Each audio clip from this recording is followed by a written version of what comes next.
Hello. How is it? Hope everybody's having a pretty good weekend so far. And cut it a little bit tight on my end. Just refilling my bottle and kind of get ready, because right after this I have like a softball game. So I was like, okay, I'm just gonna make sure I have everything like ready, so that the moment I end, I have to like leave immediately. But yeah. Give me a sec. Oops, music was playing too loud. How's everybody doing? Hello, Crazy Dash. Oh, is this Kyla? So Kyla Grayson. Man, what a name. Okay. Here. Hello, welcome. And let me see. Just making sure I have my notes on the side. You can call me Kyla. Okay. British, yes. The British bird is back. Our little British fiend of a bird toy. All good here. Yeah, it is hot, by the way. I don't know, summer has finally decided to show its true colors, because I feel like you know what, June was actually not too bad. You know, it was a little maybe like hot like a few weeks ago, but then for the most part it was not too bad. And then I don't know if any of you guys keep an eye on the weather or anything, but summer's actually kicking in, I think, in a few days, especially on Wednesday. I don't know if you guys saw, but here in Toronto it is supposed to be 35 degrees Celsius, which I think is either 90 Fahrenheit or close to 90 for those of you who are in America or use Fahrenheit. It's winter right here. Oh, that's crazy. Oh, that's nice, man. I was just thinking about winter time actually not too long ago. I was like, man, I can't wait. I can't wait for it to be fall. I feel like that's such a Canadian thing to think of. It's like, fall time or winter time. But yeah, welcome. Hello, people joining in. Hello, Miro. Hello, Ebel Zed or Ebel. Hello, Crazy Dash. It's winter here. Oh yeah, I just read that. It cooled down a lot in the past 2 days where I live. Now we have a large thunderstorm tonight. Oh, okay.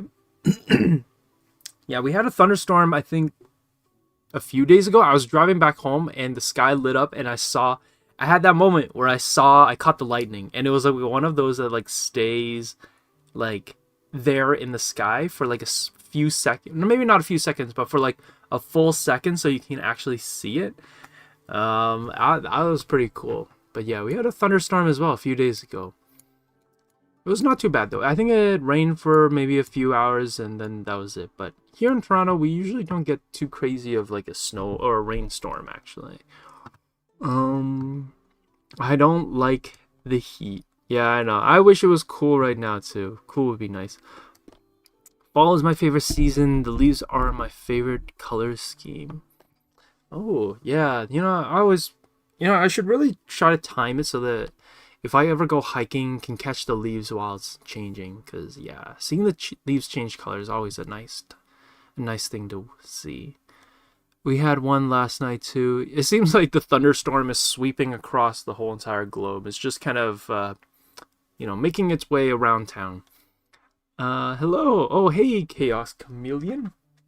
Glad you're able to join us. Okay, well, I guess we'll officially start now, because I know I started a little bit, like, right on time, or I was, like, a little bit late. I was kind of filling up my water bottle, getting ready for softball. Um, but yeah, welcome everybody welcome everybody to our live stream. I hope you're all doing really well.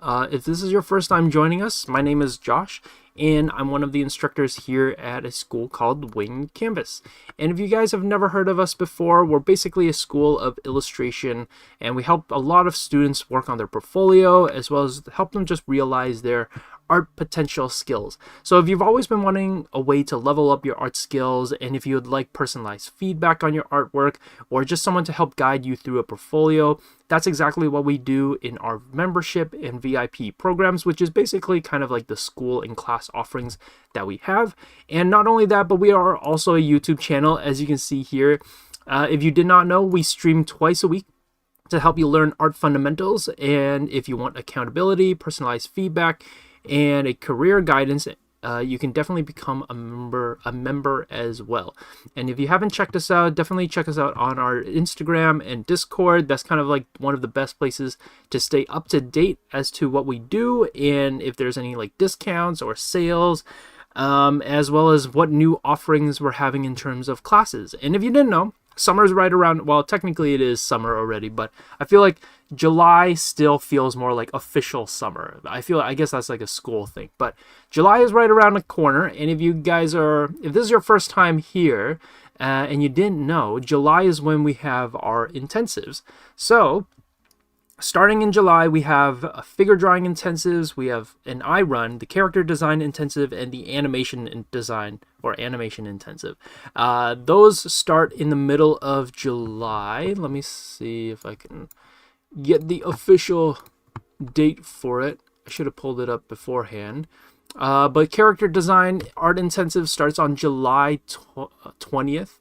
All the way to the end of July, and then animation starts on August 10th. So if you've been wanting to kind of curate your own characters, kind of learn what it takes to become a character designer, then I think the character designer intensive is right up your alley. And if you've always wanted to know how to animate and want to learn the basics, then the animation intensive is also great for that as well. So if any of those classes sound interesting, I'm going to be leading them, and it's always a lot of fun in the summer, kind of walking through students the basics and fundamentals for those two things. But yeah, let's see. It doesn't rain. Oh, I read that. Or wait, it doesn't rain here when it's winter. We sometimes get a little bit of rain, so it's a little bit annoying. Or you don't have snow either. Oh, that sounds kind of, I guess, chill. I don't know. I feel like I would want some snow. Maybe it's just like a little bit. Not too cold, but just like a little bit. Oh, hail Brady Bird. Yeah. A pterosaur. My favorite pterosaur is Rodon. Oh yeah, the Godzilla guy. Yeah. Yeah. What was it? Is this what is a pterosaur? I don't know. I know nothing about dinosaurs, but what is it? Zipporah actually is the one that kind of suggested this one. They said they're like, oh, I should draw a Quetzalcoatlus. I already forgot how to pronounce it. And so that's kind of what the bird is based on. So I guess maybe a little bit of a recap. Actually, before going to recap, maybe like a quick mention. We do have monthly art challenges. So if this is your first time joining us and you didn't know, every month we have an art challenge. So this month is Digital Deep Dive. Now, because I was in a little bit of a rush around lunchtime, I didn't get a chance to grab any pieces, but, month of June is coming to an end, and since I missed it, maybe hopefully Faye gets a chance to give you guys a shout out. But basically, in order to keep you or help you guys kind of stay drawing, every month we have a new art challenges with new prompts and new themes and topics.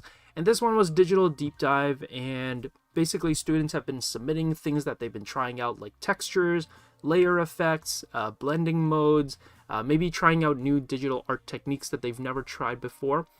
And the drawings don't have to be anything crazy or over the top. They can just be a character drawing. It could be a comic book, as long as you're kind of using some digital technique to draw your character that's kind of fits the bill for a digital deep dive. So there's a few days left in June, and if you want to participate in the art challenge, feel free to submit any of your pieces, give it a quick little description, and maybe you'll get a quick little shout out on our stream. So this month's challenge is coming to an end, but July is around the corner, which means a new challenge is coming up, and we always give a shout out whenever possible on our stream. So I couldn't do it today, but next week I will make up for it and do double the amount that we usually do. So yeah, if you want to participate in our art challenges, that is how you do it. And oh, by the way, you submit your art challenges on Discord under the art challenge channel, and it just has to match the theme, and as long as it's appropriate and it matches the theme, I will give it a little mention. So yeah. Pterosaur is a prehistoric flying reptile. Oh, okay, so it's more like a category then. Okay, gotcha. That's cool. It does rain, but rarely, and I hate it when it happens. Almost impossible to do anything outside. Oh, really? Seems like it's a downpour then. Does that mean, Crazy Dash, you get like monsoon seasons or anything then? And then Calzoon says, the P is silent. Pterosaur is the type of creature that lived along the dinosaurs, characterized by membrane wings and bird-like shapes. Ooh, cool. Challenge sounds fun. Yeah, challenges are always great, and we try to give you guys a little mention every time we can. Hope I'm not late. My laptop is not doing great, so I was busy touring Amazon, getting depressed by prices of RAMs and memory I could not afford. Oh no. I mean, I guess, yeah. The computer, I guess the digital computer part's not doing so hot. Anna says the Pterosaur looks cute. Oh, thank you. Yeah, well, hopefully it looks cute. It's supposed to fit kind of like the Toy Story vibe, so hopefully I was able to kind of capture it. Before I begin officially, though, I'm just going to pour myself some water. I don't know if you guys want to hear the sound of me pouring water into my mug, but I guess you will hear it, or maybe you will. I don't know if you'll be able to hear it, but I need some water. I don't know what it is. I'm not sick yet, but yesterday or last night my throat felt a little funny. I don't know if it was the food that I ate, or I don't know, something happened, but yeah, my throat is feeling a little funny.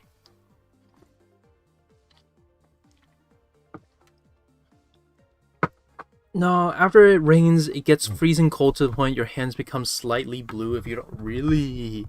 Oh, that's crazy. Yeah, you know, that very rarely happens, but we've had freezing rain and then it gets really cold and then everything just freezes over. But it's kind of like a cool vibe though, especially if it snows in between, or like the transitions from rain to snow and then to freezing cold temperatures, or if you had snow beforehand and then freezing rain goes on top, and then it goes freezing to freezing temperatures. It kind of like encases all the snow. It's kind of cool. It's a little dangerous though, because then the electric lines kind of break, and then everybody loses power. But outside looks cool though. Okay, so I guess we'll go do a little bit of a recap in case there are some people here who just joined us and did not watch the first part. By the way, this is part 2. So I guess welcome to part 2 of our Toy Story character design. I'm going to do a little quick recap of how we got here and then also the plan for today's stream. So if you guys didn't know, the goal was to kind of come up with a Toy Story character design that would kind of in a way match the vibe and the feel of Toy Story. And so in order to do that, I grabbed a bunch of different references of Woody, Buzz, Zurg, and even Rex, the T-Rex here. And the community had voted to go with Rex, or not go with Rex, but go with a creature design. And by the way, I guess if you don't know, we also do polls on our YouTube channel. So if you want to participate and kind of contribute to what topic we draw, we always post a poll 2 days before the stream.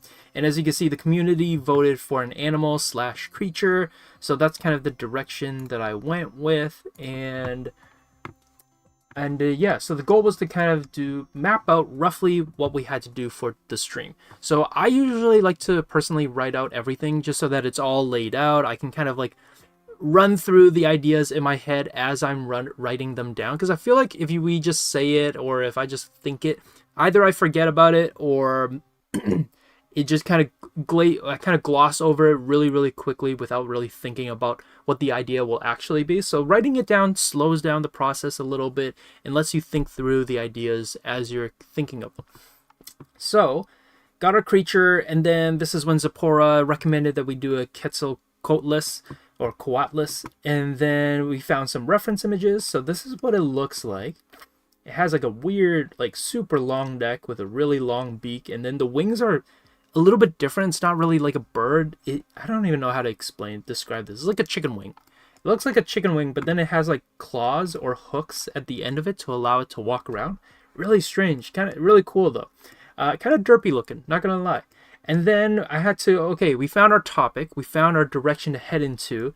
Now we have to do a bit of style matching. So what this was looking at the Toy Story characters and kind of figuring out what makes them feel like Toy Story. So it came down to, for me, at least when I, broke it down, was like the shapes, the really big contrasting shapes. They rely a lot on very basic kind of foundational shapes, so squares, circles, cones, and then they also have very large contrasting heads and torsos, which I guess helped with the stylization of it.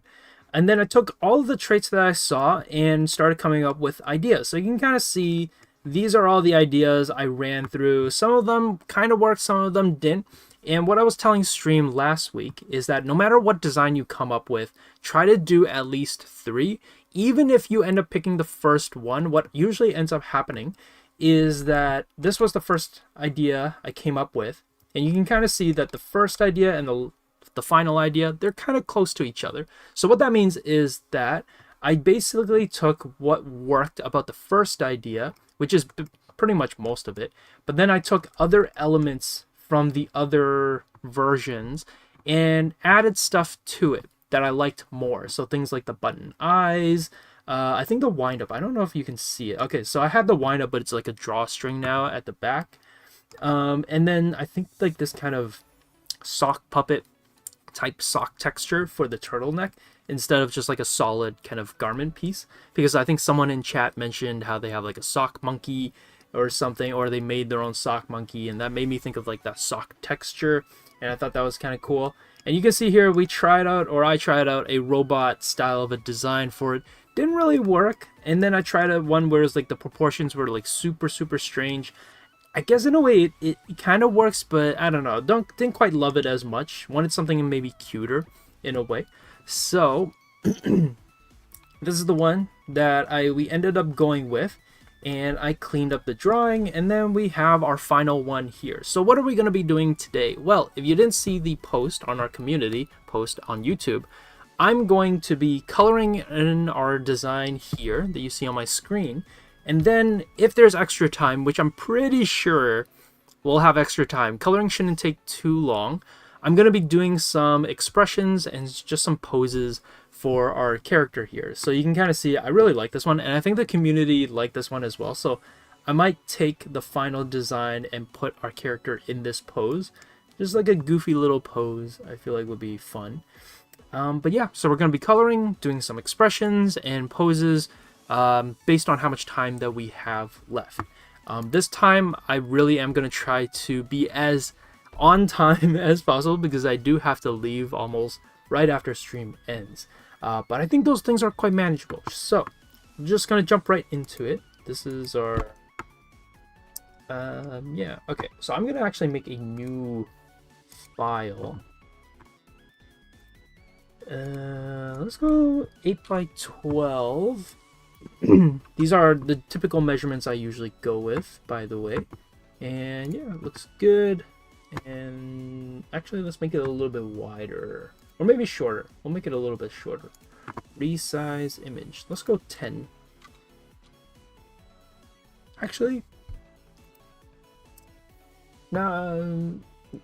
Actually, I'm gonna widen it again because I realized I want to fit the expressions all on one page. So we'll flip it. We'll go back to the usual one. 7 by 12. I think that's good. Okay, then I'm gonna grab our drawing here, and I'm gonna just put the image here. Actually, let me save it as a PNG.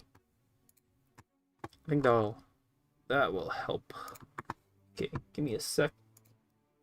Just gonna save it as a PNG. And then ready, lines, PNG. There we go. I'm just gonna crop it. Stick with me, guys. Almost got it. It's loading. Okay. Now I'm gonna close this one. And we're gonna save this one. Today is what, 27. And I'm gonna say part 2. Part 2. Alright. There we go. And I'm gonna grab the PNG one, put it in here. Take this one off. There we go. Okay, the reason why I needed to do all that is because I am going to be painting underneath this layer. So I just needed the line layer. Oh, and then someone had a good question. Oh, wait, let me see. Last stream, I imagined the British turtleneck was a type of green or maybe a dark one. Oh, okay. I like that. Oh, yeah. So I'll be taking chat's suggestions. So if you have any recommendations on maybe the colors or patterns or textures, let me know. It doesn't mean I will include it, but I will consider it. Consider it very, for a very long time. Let me see. I crave freezing rain at this point. It's supposed to be 40 degrees Celsius tomorrow here in Poland. Oh, yeah, that does not sound great. I think we're about the same. Probably going to be around that too. Like temperatures slowly ramping up to like 35 degrees, and probably with humidity and everything is probably going to feel like 40 degrees. Would he be a villain or the hero in Toy Story universe? You know what? I feel like I did talk about it a little bit. I don't think we ever like concluded what kind of character he is. I think I was like leaning more towards like in Toy Story 1, how you had those misfit forgotten toys. I think that's kind of the direction I was kind of going for. So I don't think he's like a villain, but maybe he's just like a little bit of a weird toy, and he's a little bit mismatched, you know. I think he looks broken, but I think he wanted to help others. Yeah, so also he is kind of based on those like ugly toys. I don't know if you guys have ever seen them. They're like intentionally kind of weird looking. But yeah, that's kind of what this is based on. I want to try creating figurines probably with clay. I want to create figurines of my own, the Godzilla creatures. Ooh, sculpting is fun. What kind of materials should I use? Ooh, I kind of forgot what it is, but you could probably go to your local art store and ask them if they have any recommendations for like not clay, because there's some where it's not clay, but you just bake it. It smells a little funky, so I would recommend like if you do bake it in the oven, make sure I hope you're not going to be eating anytime soon, because it might smell a little funny in there.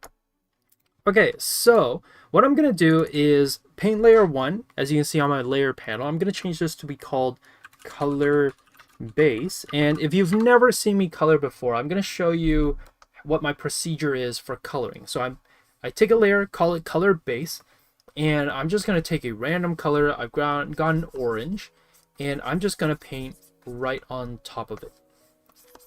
And I'm going to paint it with like this vertical texture to it. And basically what this does, I like painting it in this way just because it kind of maintains a bit of texture, maintains a bit of randomness to it, and a bit of motion. And so it kind of makes it feel like print paper, or like I printed it on paper, like a screen print, like manually traditional printing. And it's really, really cool. I really like the effects and the final look and feel of it afterwards. So I just color it like this, and the reason why I'm going over it is because you want that kind of natural rhythm and motion that you have while coloring. That kind of just sporadic motion and movement that's there, the motion that you really can't predict or control too much of. You want to kind of make it feel like it really is just like texture and tactile. So I've been really doing this manually for a lot of my pieces. I don't think I have any on hand that I can show you guys an example of how it looks like. But once I get to this point here, and you'll notice that I sometimes have some of it go off out of the lines. After that, I'm gonna turn it or get my eraser and just do most of like the big pieces of cleaning. Oh yeah, I totally forgot about this, but I don't know if you guys can see it. For those who weren't there on stream, there's actually a little needle here because someone I think on stream suggested that he fixes himself, or he like kind of does his own repairs on himself, which I thought was like a really cool concept. So yeah, I drew, there's like a needle tucked in on his wing so that he can repair himself. How efficiently or how good he is at repairing himself, I don't know, but yeah, he has a needle tucked in there, a little Easter. Is it an Easter egg? I don't know. A little maybe small thing. For those of you who know and are part of these streams, I guess you guys will know. But for those who are not part of the stream, they'll probably and just see the final image will be like, wait, is that a needle there? Why is there a needle tucked behind him? So you guys will know. It was Yumiro. It was a good idea. I like that suggestion. Let me see. Maybe one of those toys that you can kind of throw to make it fly, toy planes and stuff. Oh, you know, that would have been a good suggestion. Okay, so the drawstring, I guess a little kind of explanation as to what this is. I don't know if you guys have ever, it's kind of like a baby toy, but basically when you pull the string, it vibrates, those toys vibrates, and they kind of like move on their own. So it's like really good for like babies or toddlers.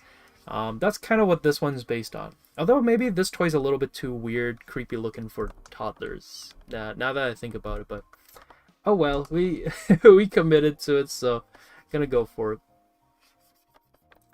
And then after I do most of the bulk erasing, I will go back to the chalk grainy brush, which is the one that I'm using right now, and I'm just gonna carefully and cleanly erase everything.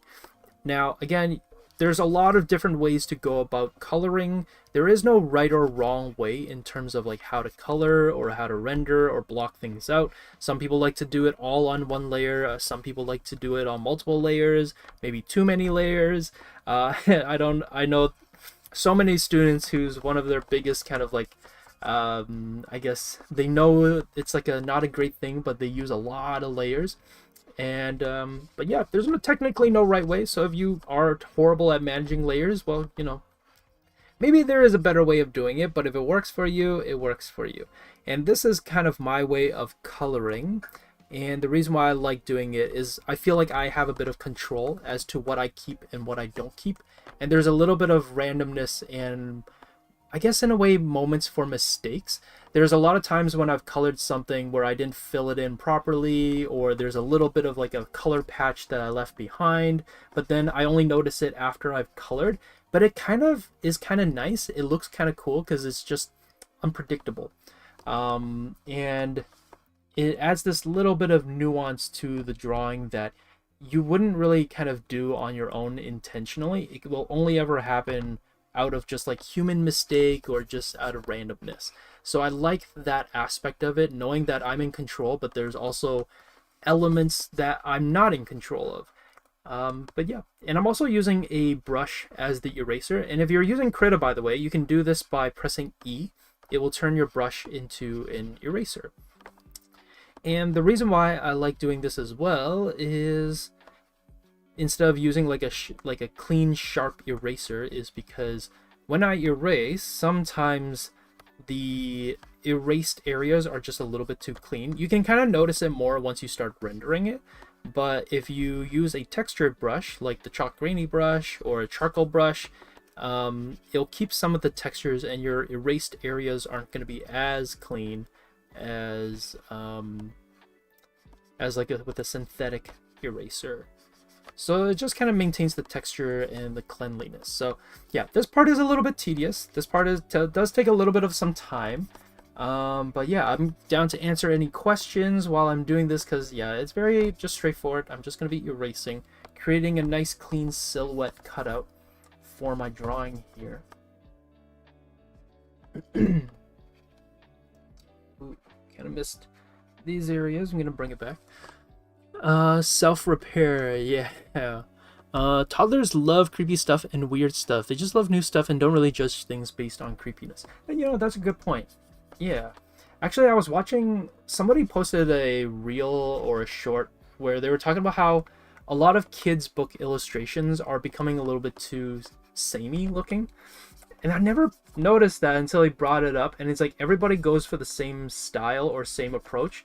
And he was saying, it's like, there's nothing wrong with the style, but we're kind of starting to lose a little bit of variety in our children's book illustrations. And I was like, huh, you know, that's a good point. And he was saying that, like, kids don't mind the weirdness, they don't mind the creepiness of it. They really love things that are kind of like strike their imagination and strike their thought processes. So sometimes a lot of the weird stuff is the stuff that does that. And he was like, we should kind of encourage publishing companies to embrace more of like the weird book illustrations. And so, you know, if there's a book illustration out there that you're gonna buy for I don't know, like your niece, your nephew, your friend's kids or something, try to pick like the weird ones so the publishing companies know that the weird ones can also work as well. And I was like, yeah, that's a good point. You know, I never thought of that. And then I thought back to like when I was a kid and some of the weird children's book illustrations that I saw growing up, and I was like, yeah, you know what, those are the ones that kind of stick in your mind. They're the kind of the ones that kind of strike you the most in a way because of just how bizarre and weird it is. But you're not like, kind of like what you're saying, it doesn't turn you away from it, it just feels different and it kind of sticks with you a little bit more. So yeah. They got attached to plastic skeleton. Yeah, that's true too. Kids in general, I think, are just fascinated by weird things. Okay, we're almost there. Slowly cleaning it up. I don't know, you know, some people might find this tedious, but I really find this very kind of relaxing in a way. It's almost like therapeutic to a certain degree. Because you're just like, it's like ripping off tape, you know, it's very satisfying when you rip tape off something, or if you had a masking tape over paint and you peel it off. I feel like this kind of gives off a similar level of satisfaction, where it's like cleanly, you're just very calmly and slowly cleaning up your drawing, and it's like you can slowly start seeing the shape that it's becoming, and it's like, ooh, that's coming together, it's coming together nicely.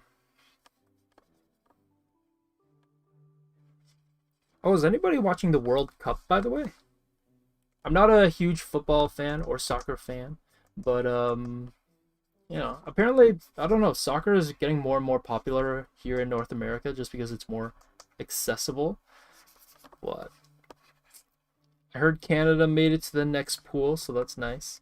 Although we're doing okay, I guess, for a country that doesn't really curate soccer players too much in the same way of like other more powerhouse countries. I guess we're doing not too bad. We're doing okay. Honestly, when I saw that we won 6-0, I was like, whoa, what the?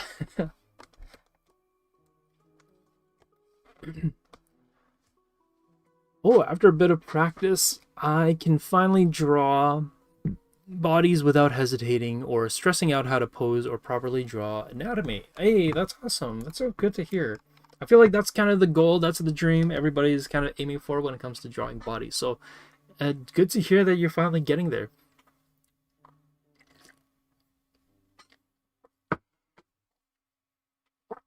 Favorite part about coloring is when I erase all the graphite and have all the color locations marked and I can just go without thinking.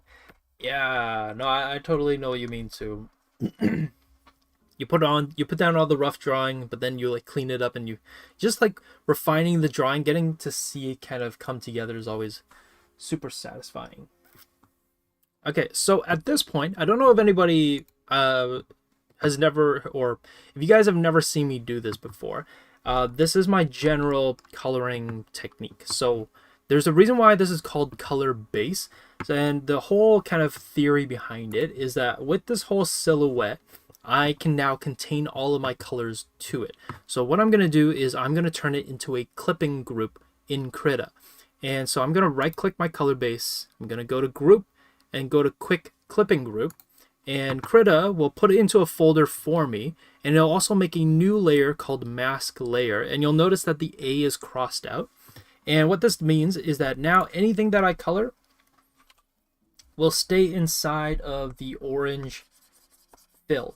So it's like, oh, look at that. It all stays inside. I can scribble, I can draw however messy I want, and it'll always stay inside of the bird shape that I created. So this is like really good for just keeping things organized, but there's another use for it, and this is where the masking layer I think is like super important, and why I painted my silhouette in this textured kind of a way, because clipping groups actually also keep your textures. So you'll notice that I'm coloring it blue, and the texture that was there on the orange bird is a little bit hard to see, but you'll notice that the texture stays there. And then I can make a new layer, and so I'll do it again, and you'll be like, oh wait, Josh, you colored outside of the bird. Oh no, what's happening? Well, guess what? All I have to do is just cross out the A, and oh, not that one, this one. And it locks the red color inside of the orange bird again. And you'll notice that the texture stays there. So no matter what layer I make, no matter how I color it, the texture always stays inside of the orange silhouette. So you'll notice if I turn on and off the red part, the texture stays visible through the blue one. And if I turn off the blue one, it stays visible in the orange one. So this is like the really great thing about clipping groups that I really love to use and take advantage of. Yeah, it makes it feel a little bit more textural, a little bit more traditional, and kind of has a bit of like a screen print vibe to it. So this is how I'm going to be coloring. So I'm just going to delete these for now. And the way I like to color is by components or parts. How you divide up your character is totally up to you. Sometimes I like to do it by maybe the outfit or the garment. Maybe if the garment has a lot of details, the details and the patterns will be on another layer. Maybe I might divide it by the face to the body and then the wings. And I think that's kind of how I'm going to do it. So the face, the whole entire face is probably going to be one layer. And then the body is going to be another layer. And then the wings, another layer. And then maybe this bottom, I guess, stomach area is going to be another layer. So that's how I'm going to do it. And I'm always going to be labeling my layers properly. This is like a big part of it. And I highly recommend that you make sure that you label things properly. So based on what I remember about the Quetzal, let me see, go bring up the image of it. Okay, seems like the neck's kind of like this orangey white kind of a color. The beak seems to be consistently kind of like yellowy orange, but the neck is kind of like this really, really pale beigey orange color. The wings seem to be kind of random, but it looks like it's maybe like one color at the top and then another color at the bottom. So if you guys, this is where you guys can come in. If you want to make suggestions as to how I color this, feel free to chime in. I know that Miro suggested that the turtleneck part be green, so I'll go with that. Quite like that suggestion. But yeah, so the beak, those color it kind of like a orangey color. Oh, it's already an orangey color, so I guess that does the job easily. And it's like a nice easy shape, so coloring it's not too bad. Okay, and then the top part, it looked like some of them had like a blue top, kind of like a blue head. So I might go with that too. Let's give it a bit of like a blue head. But yeah, if you guys have any suggestions for the color of the character here, let me know, and I will assess whether or not I want to pick that color. But yeah. Okay, and then maybe like a white for the feathers at the top, maybe? I don't know. We can definitely break outside, and we don't have to follow it completely, but I feel like this would be good start. Go to that yellow beige color.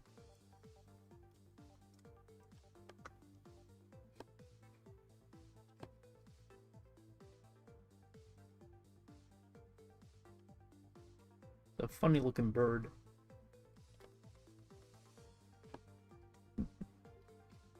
And yeah, you know, maybe I'll make, okay, this one, I think we'll keep it the same color.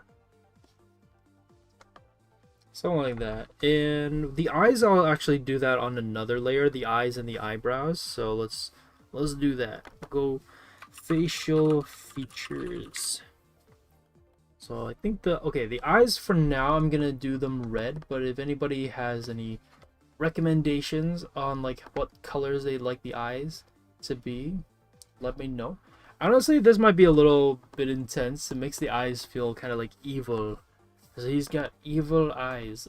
Also, I don't know why I'm making the eyebrows yellow, but I don't know. It felt nice to make them yellow. I don't know. Maybe that's not the best color choice to go with. We'll see. Usually I like to color the whole thing first before I make a final decision, but yeah. Eyes like molten rock and magma. Yeah. Okay, and then we'll go to the body. So I'll call this the shirt. I know it's not like a shirt, but just for simplicity's sake, I'll call it a shirt. And let's give him like a slightly, not too saturated, like a green. And let's see.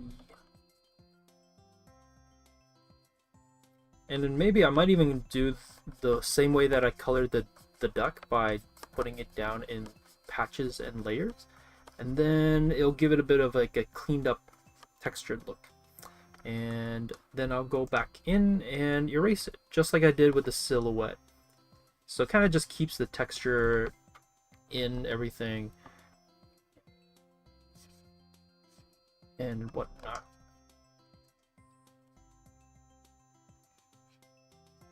You don't have to do it like this, but I sometimes like to do it every now and then. I think it's like a nice little touch. Okay, you see the eyes a navy color, or like a dark blue. We could do it like a dark blue. Yeah. We can try that out. I'll try it out afterwards. Okay, I'm also gonna put the bow tie as a part of the facial features. So sometimes what I'll do is like, oh, you know, like this part here, it's like kind of like a separate thing. So it's small enough and it's far enough away that it's not too big of a deal. So that's why I'm going to put the bow tie as a part of the facial features. Okay, bow tie. If anybody has any recommendations for the bow tie, let me know. I will change it. Okay, so for the eye, because I already colored it in, and you're like, oh Josh, do you have to paint carefully now? Well, this is the great thing about painting with all the different parts and different layers. So I went to the facial features, and I went to this checkerboard kind of marker or icon on the very right, and if I click it, what it does is it locks the alpha of the layer, and now I can color freely without interfering with anything else. Well, that's kind of scary. I don't know about the blue. Maybe what if we made a more baby blue? But we already have a baby blue. Maybe we'll go with like a teal, like a light teal color. I feel like the black button eyes, maybe that's a little bit eerie. I don't know. A pink bow tie. Okay, sure. You know, we can go with that. Okay, so the bow tie, I'm gonna keep it with I'm gonna keep it under the facial features.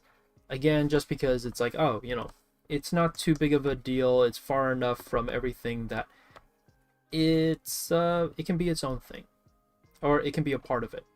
So sometimes if I have like nails or like fingernails and or if I'm painting something and I don't know, like someone has like a helmet on, I might put that all combined with like other layers, especially if they're not touching. So the facial features and the bow tie are far enough that they're not going to interfere if I do need to alpha lock and change the colors. Patchwork style, what about a sparkly bow tie? Oh, okay, I can add, maybe like when I render it, I can include the sparkliness. With a pattern? Oh, okay, you guys are having a lot of recommendations. Maybe checkered or something? Okay, yeah, I'll add that in. Okay, so I'll add that in after I block in the whole character. Okay, the wings. Wings, I'm just gonna give it a random color. One of them had a cool color combination of like that was a black and orange. I like, ooh, that's kind of cool. So maybe we'll go with like a kind of a grayed down dark teal color. Let's try that. And we'll see how it looks. So the whole point of doing it all at once is to see how things turn out, because you never really know if it'll work out or not. Sometimes the best results happen after you put down everything and you kind of see the color combination of it all.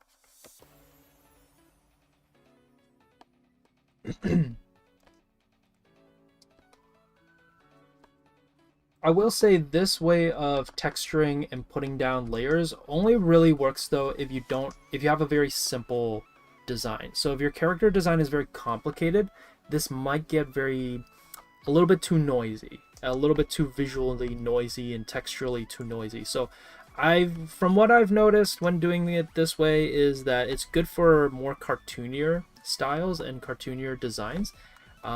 But you never know. It's always a good idea to test things out and try it out. But just from my experience and how I was doing it back then, that's what I noticed. It was a little bit hard to make it made everything just look a bit too busy, too much noise happening.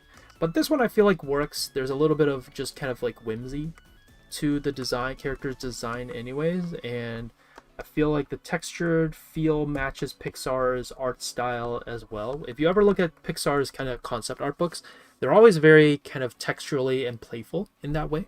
So I'm thinking we can do that. I'm liking the molten color. Can you give the body a molten magma or scorched rock design? Sure. Actually, maybe if that's the case, we can do that with the wings too. So I'll do that. Okay, maybe we'll go with like a dark purple for the belly, for the molten rock. There's a belly. We'll go a little more desaturated and a little bit purple. I do want to keep in mind that this is supposed to be more of like a kid's toy, so I do want to keep in mind of like the, I don't know, like general kids colors. Although I just said I had that whole sharing of like the guy who was like we should embrace the weirdness for kids toys. So maybe, I don't know, I guess maybe we can make it a little unconventional in a way.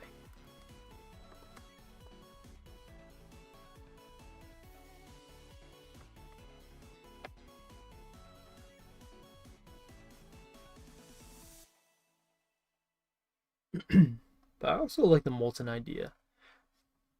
Gonna have to figure out how to make it feel like it's molten though. That's gonna be the tricky part. I also feel like the scuffed colors works pretty well because it feels like, I don't know, the paint is wearing off or it's getting a little bit scuffed in a way. So I feel like it kind of works for the character. Okay.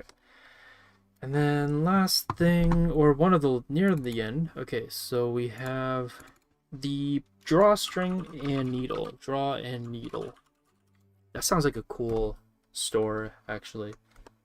I give everybody the permission to use it. If you're coming up with a store name, you can use the name Draw and Needle. I think that's a cool name. Draw and Needle. Okay, and then the last one is the bowl ball, the little pool ball. Lucky number 8. Lucky 8 ball. Would the beak be plastic? Oh, I never really thought of it. I think I personally was thinking of it. The whole thing is plushy, but it's one of those like kind of more sack texture kind of like plushy toys where it's not super squishy. It has a little bit of like, I don't know, a little bit of like heft to it. Kind of more like a beanie bag type of a stuffed toy. I guess technically that would be a little dangerous for kids, but I don't know. That's how I was picturing it. But yeah.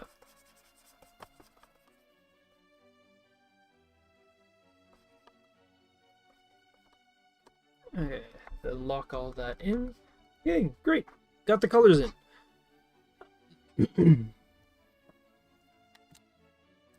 So, any recommendations for the colors?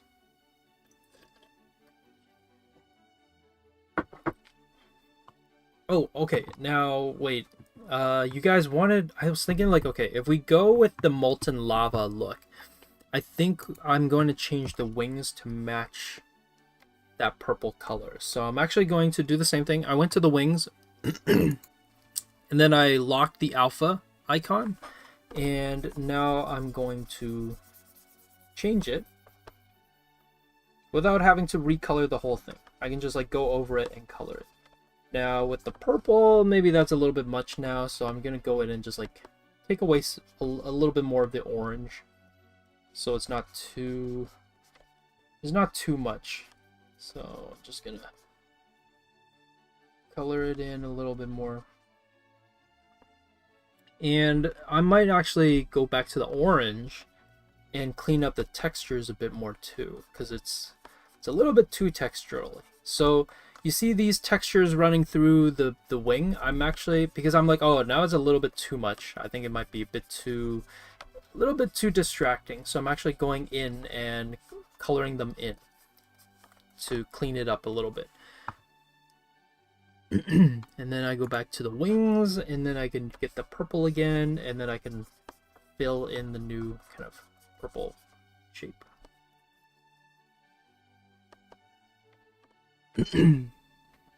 I missed a lot, I see.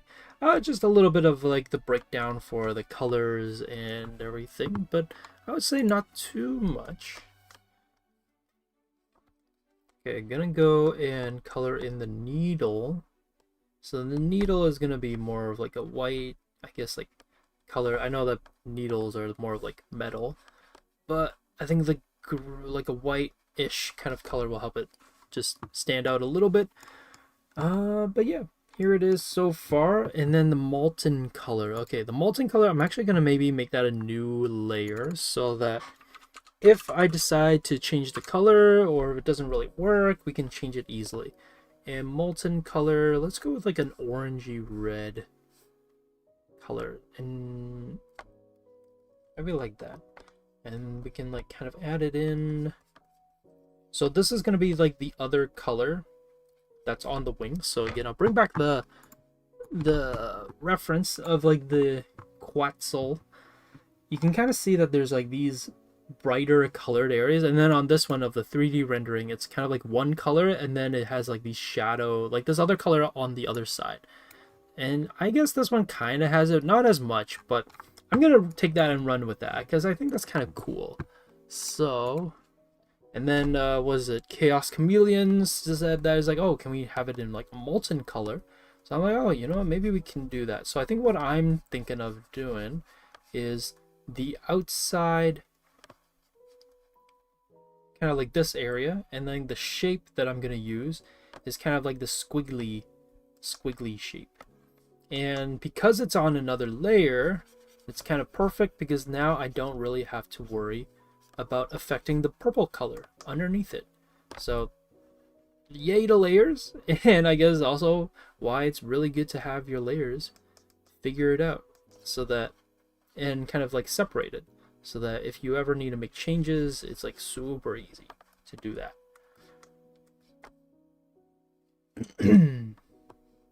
I guess I put it on like this side too. Put it on this side. Have it kind of like here a little bit. And I don't want to put some like here too. Maybe just get a little squiggle on the nub of his, I don't know, hand? I guess it's kind of like a hand. I don't know if it's considered like a hand though. And then we'll put it on this side, over here. Also, Chaos Chameleon, let me know if this is kind of what you were thinking of, or color-wise. And then I guess we could do the same thing with the underbelly. Excuse me. Under the belly, here we go, belly, and oh, actually we'll go put that on top. We'll add a little bit of like a fiery color underneath the belly. And at the near the bottom. The vibes of an old doll full of wisdom. Yeah, yeah. Wait, was it, who was it that asked, is this a villain or not? Oh, Crazy Dash asked if it was a villain. Yeah, I think it's kind of funny. Some people like kind of, I can see like this character looks kind of villainous looking, villainous looking, and then other people can kind of also see it as like, oh no, it's like an old wise bird. Okay, for the patches, you know, let's go for like, yeah, I feel like maybe like a more fiery red would be good, because then I can have it like kind of contrast the forms there. And then maybe this patch here, I feel like patches a lot of times are like very colorful, so we can go with like purple and red patch here. And because everything's organized in layers, changing it up afterwards is going to be super easy. So I'm going to take that same red patch and I'm going to put it here.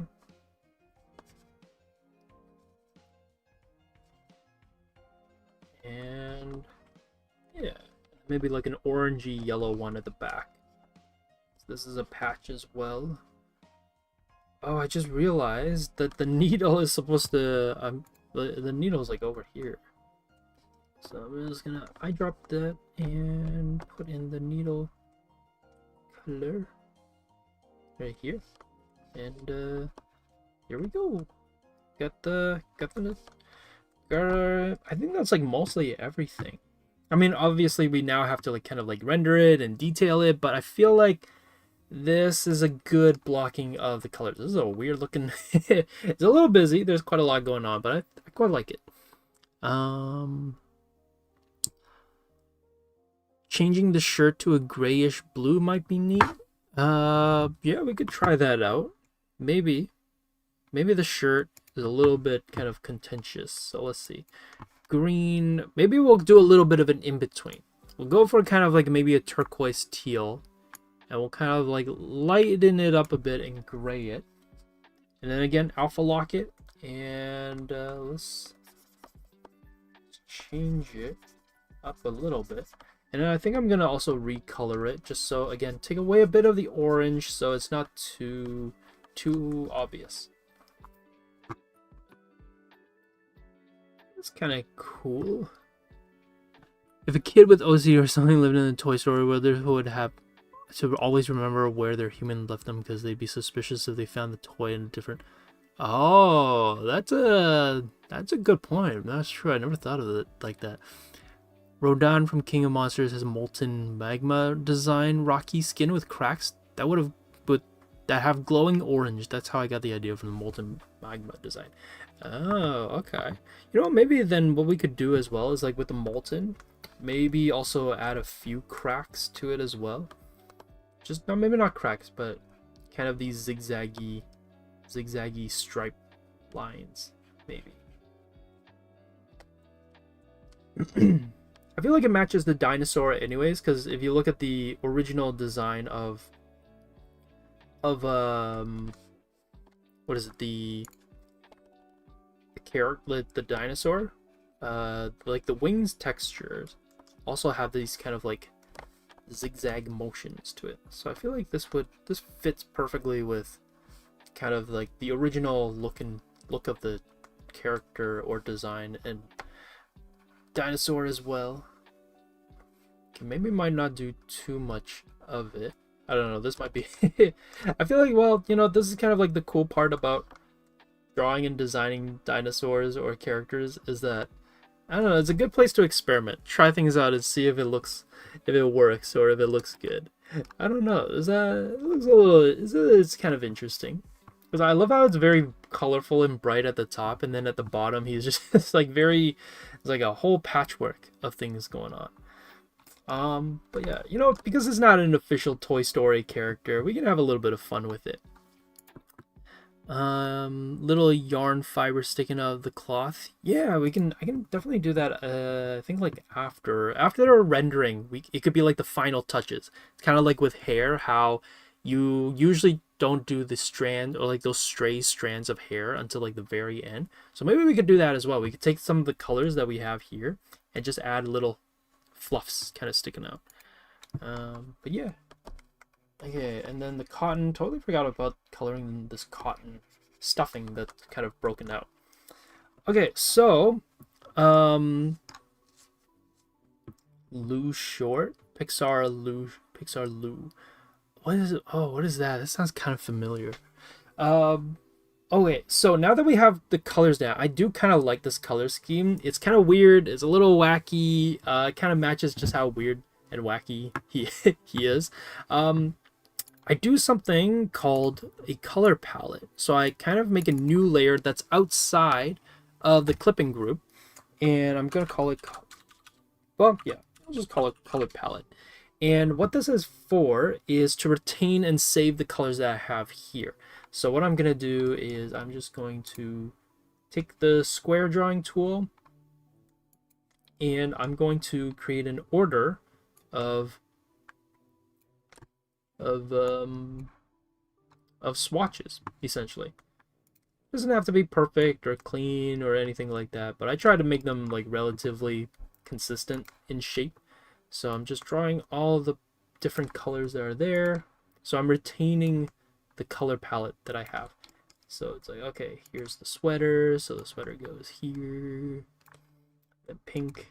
So this, like, even though we are probably going to add like a pattern onto the bow tie, the bow tie was kind of like more of the main color, so that's why I'm keeping that one more than like the pattern colors afterwards.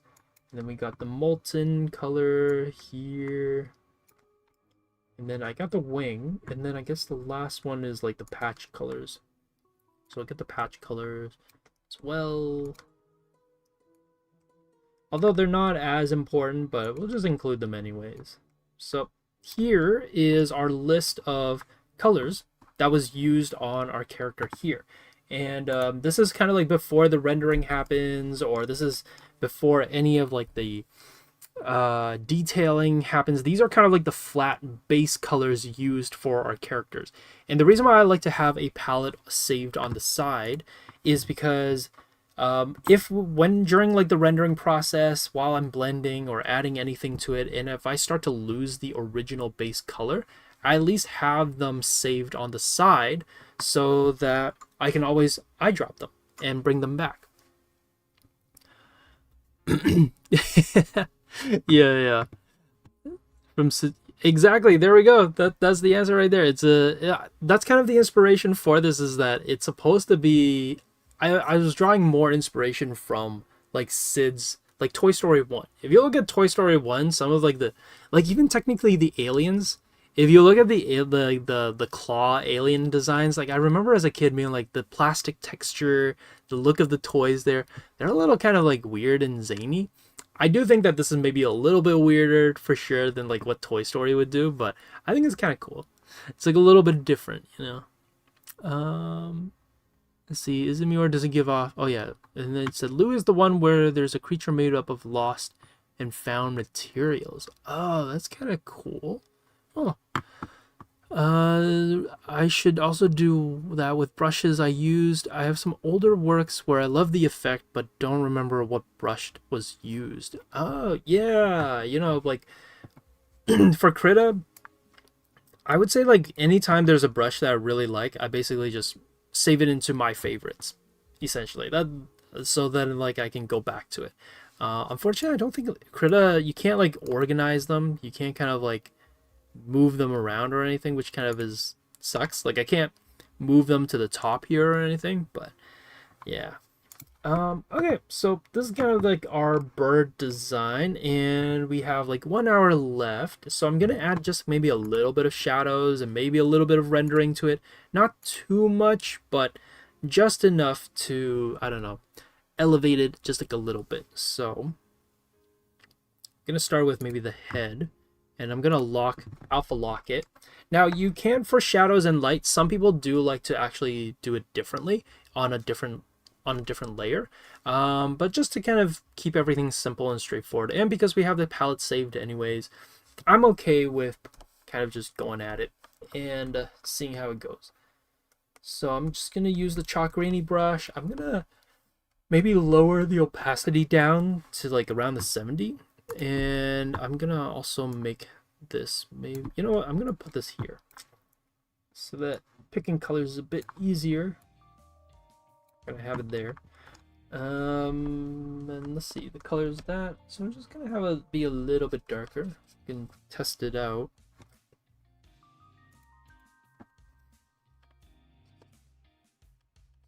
Maybe it's a little bit too light, a little bit darker. Is it not coloring? Oh, it is coloring. No.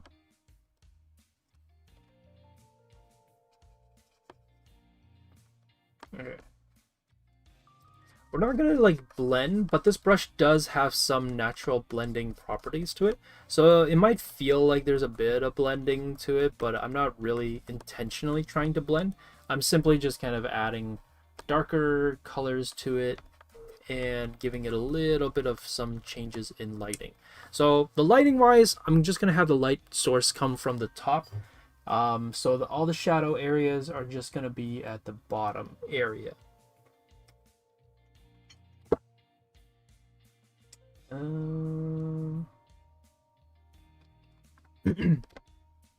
Yeah, if you guys have any questions, let me know. Also, I guess I could have eye dropped here. Then we're gonna go to the head, and again, just maybe I'll move it a bit more to the ultramarine and then darken it just a little bit. Oh. What is this?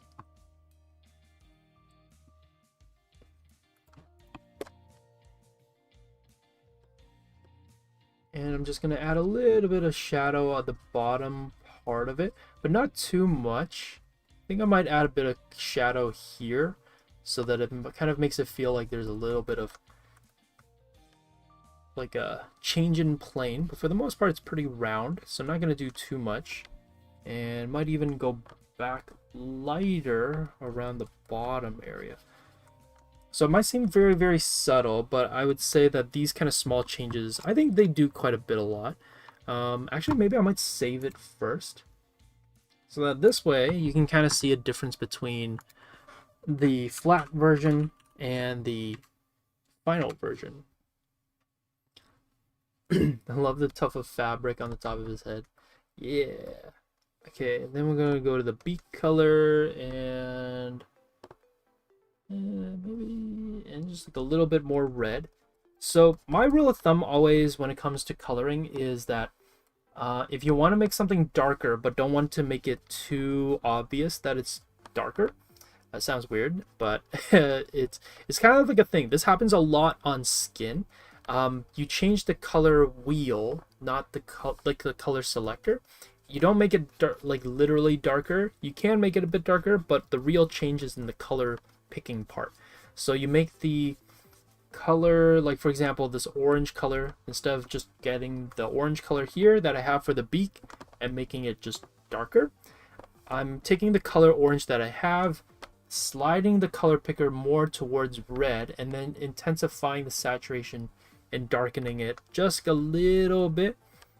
And what it'll do is it'll make it feel more natural with the colors, and it'll feel more like more intense. You got to keep a bit of the saturation, because when you darken something and you just darken it, it does make it feel more kind of flat and more plasticky, which can be a good thing. So if you're painting plastic, you can kind of go with that. But I will say that even though if you're painting plastic and you use the same color inside of the, you just stick to one color on the color wheel, it still doesn't feel quite right. Something feels a bit off about the colors that was used. So I still recommend using kind of switching the colors over a little bit.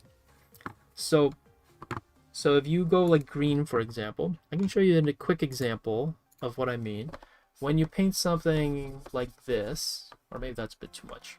Let's go with a lighter green. A lot of people, when they make things darker, they just kind of make it darker, like this, and that's it. But what you'll notice is that as you paint and add more and more to it, it's a very flat way of rendering. It feels like there's not a lot of depth and texture to it. So a lot of times what I recommend is, and this is not just me, but just in general, this is a painting rule, is for anything lighter, you lean it towards the yellow, and then you can brighten it a little bit. And anything darker, you lean it towards the blue side, and then you increase the saturation, excuse me, and the value a little bit. So let's see how that works, and say, oh, okay, we can make it darker. Let's go darker. And then for this green, we go back to the blue, make it even more blue and a little bit darker. And it'll kind of give your coloring range a little bit more oomph to it. Now, if that's a little bit too blue, we can bring it back to the teal, and you'll notice that the color range now is a little bit punchier. It's a little bit more kind of almost natural looking, versus if I had just done 1, 2, and 3. So like these two kind of versions, one's a little bit more warmer, has a little bit more of a gradual roll in color, whereas this one is very kind of like almost uniform.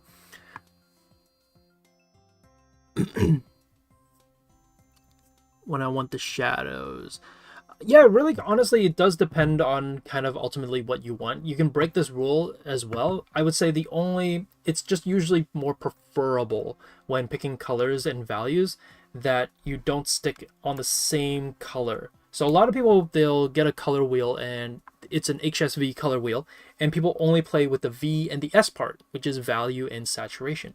Value is just simply making something lighter and darker, and then saturation, making it more intense. But people very rarely play around with the hue part, which is the color picking part. And it's very important to rely on the color picking part, because that's how you add a lot more variety to your colors, especially for skin tone. If you're painting a skin tone and you start off with this as your base skin tone, like let's say this orangey kind of a color for your skin tone, and then you just make it darker and darker, this usually is not going to work for a skin tone. It's going to look kind of weird and plasticky, almost makeup-y looking, very kind of chalky looking. But if I go for, and then let's go with this, and let's go brighter. So you can kind of see it almost looks like I'm doing like a makeup patch. But if I take this color, and for the darker colors, I move it towards the cooler side, which would ultimately bring it more red. It adds a bit more pigmentation to it. Now, how much you move it in the red and how much darker you push it is ultimately up to you. Not to say that this is the perfect color combination, but this is a general rule of thumb in a way. And then to make it kind of lighter, you push it more towards a warmer tone, and you can lighten it up a little bit. So this kind of in a way keeps a bit of saturation, whereas this feels more dry in a way. And more plasticky. What I've noticed is that it just makes it feel more plasticky. So for coloring Birdie here, I'm using the same principle. Any part of his kind of body or component, I'm basically kind of not just adjusting the hue, but I'm also adjusting I'm not just adjusting the saturation and the value, I'm also adjusting the hue as well. So then this way, it gives a little bit more punch to it. Oh, okay. Whoops. I'm gonna shrink it. I guess I'm gonna have to paint it a bit more delicately. But ultimately, how you go about it is a little bit different. A bit more aside depending on the effect I want. It's saturated before changing. So I guess that doesn't really move a bit towards a warmer or cooler side depending on the effect. Yeah, and it also kind of depends on the color that you pick as well. So for example, or the lighting, I mean. So if you're lighting your character with a blue light, obviously then the colors that you side it to or move it to is going to be depending on the color source that you're using. Yeah, it's not going to be limited to just a straightforward of like, oh, it's getting darker, so I move it towards the cooler. That's kind of the more general rule of thumb. What shadows are usually cooler and light is usually warmer. But to be fair, for example, it's all relevant to whatever the color you're starting off with. So if I'm painting purple, cooler, or if I'm painting in blue, let's say cooler would be pushing it more, like maybe this way. Or actually no, this way. Cyan would push it more cooler, and then purple would be pushing it warmer. So it's all relative to the object that you're painting. But yeah, that in a way is kind of color theory. It might be a little bit bizarre. It's a little bit weird, maybe.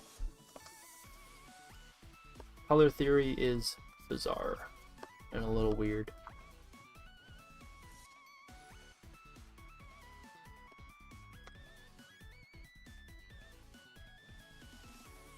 I'm just adding these light patches of colors and shadows to it. Nothing too crazy, but just to add a little bit of movement to the design. Okay, then I think that's most of it for the head. And then we're going to go to the facial features. Again, alpha lock it. Then we're going to go to the eye. And because this one is plasticky, I'm actually going to not move the color wheel too much. Mostly keep it in the color that it's already in. And I'm going to keep it kind of like this dark color. And I think the reason why usually plasticky tends to be more kind of flat looking in its color ranges is because it's not a translucent material. So skin tone, for example, is a translucent material. That's called subsurface scattering, where a lot of the light bounces inside of your skin and then bounces back out. It kind of makes things feel warmer because it's hitting your blood vessels and the muscles, and that light is then also bouncing out and it's interacting with the skin layer. So it creates all these interesting kind of fluctuations in colors, and it's really, really cool. But plastic doesn't really quite have that. Well, it depends on what plastic you end up using, but ultimately plastic doesn't really have that kind of intricacy in its colors. So that's why there's usually not too much in the coloring range. Just gonna color that white. Let's color this a bit darker.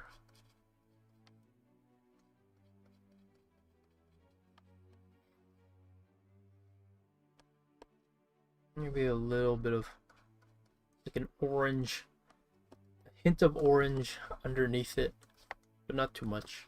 Okay, I'm gonna darken the underside of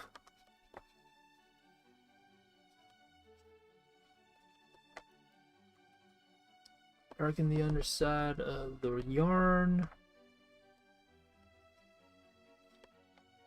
Okay, now the eyebrows. Just again, maybe I'll make them lighter actually. Instead of the shadows, add a bit of like a lighter patch to it. Nice. Okay, and then we'll go to the outfit part. Oh, actually no, the teeth. Gotta do the teeth.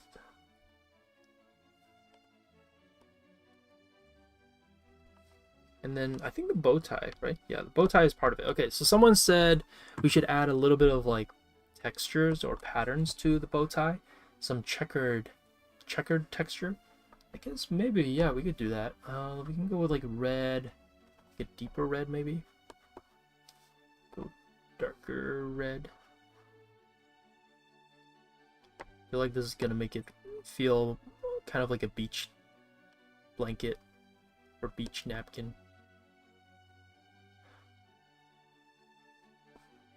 Now he looks like a dapper bird. Very, very proper, kind of proper bird.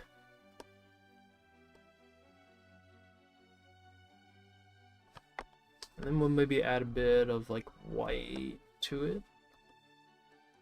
Maybe for some of them, not all the patches, but just a little bit, just to give it a little bit of like a fun, it's like a fun, playful color.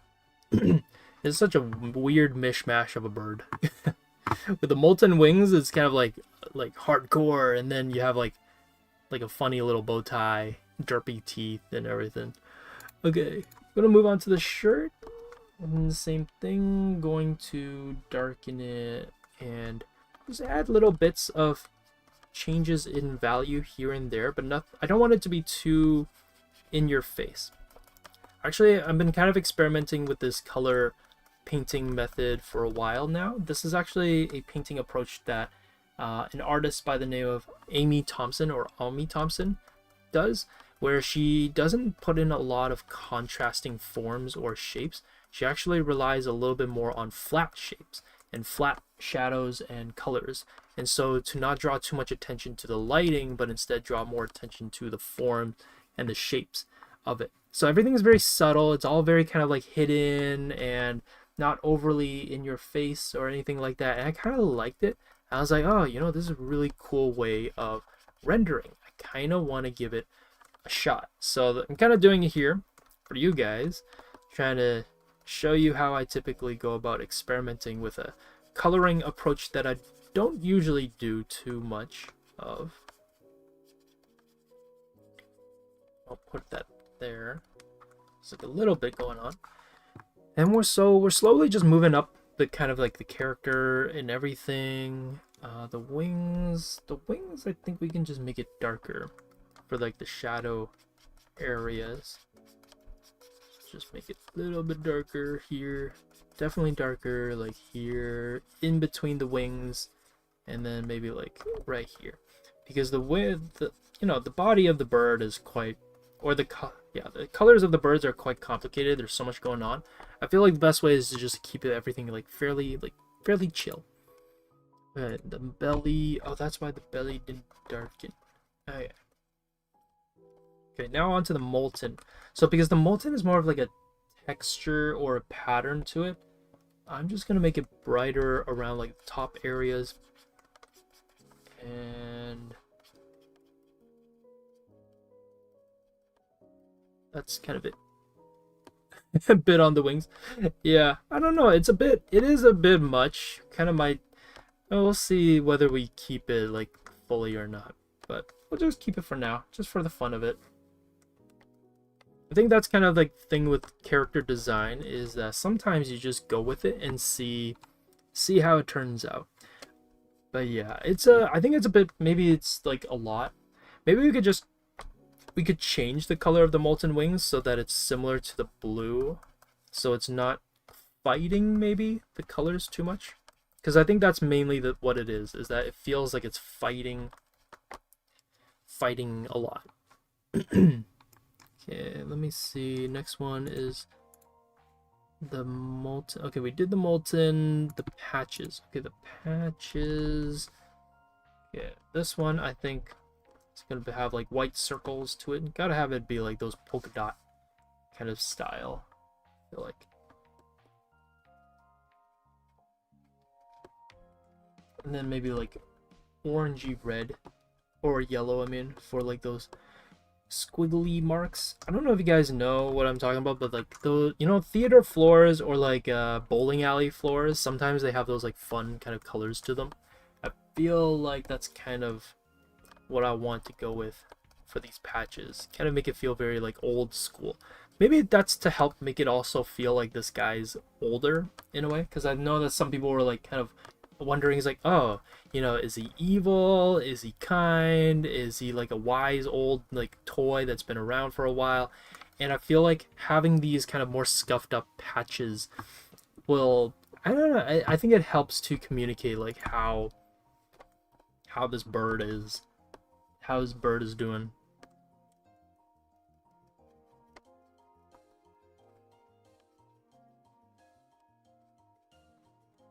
Okay. Yeah, I'm trying to make it a little bit darker around the bottom areas, just to make it feel more like it's a print rather than like it's actual lava emitting things. Okay, draw and needle. What is this? I think this is the... Yeah, okay.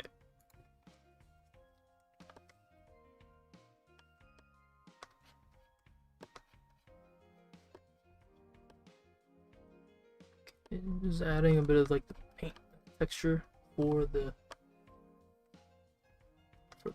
drawstring. Maybe I'll add a bit more texture and shadow around there, and then I might actually give it a bit of like a shine, that plastic shine to it, so it just kind of stands out a little bit more. But yeah, the more red lava fire is, the cooler it is. The molten bits should be closer to red purple. That would be less noisy and contrasting. Yeah, maybe. I think we can play around with the color of it to like get it to be less contrasting. Maybe that might be kind of like what it is. Okay, I think that's about it. You know, I think now I'm just gonna add maybe like a shadow underneath. Shadow. Go with like a gray purple, gray red kind of a color.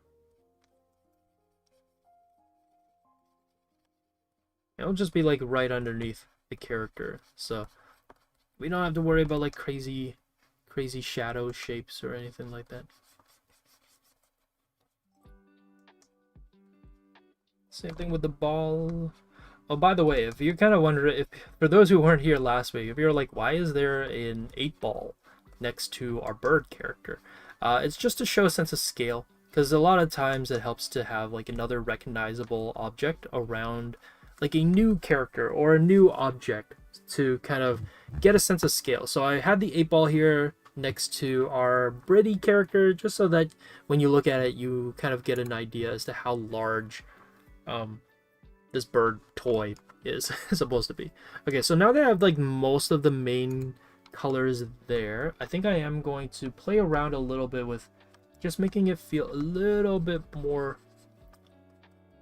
accenting some of the lighter areas that might need it, like the beak area. I think it would be good to have a bit more of a softer, lighter color on top of it.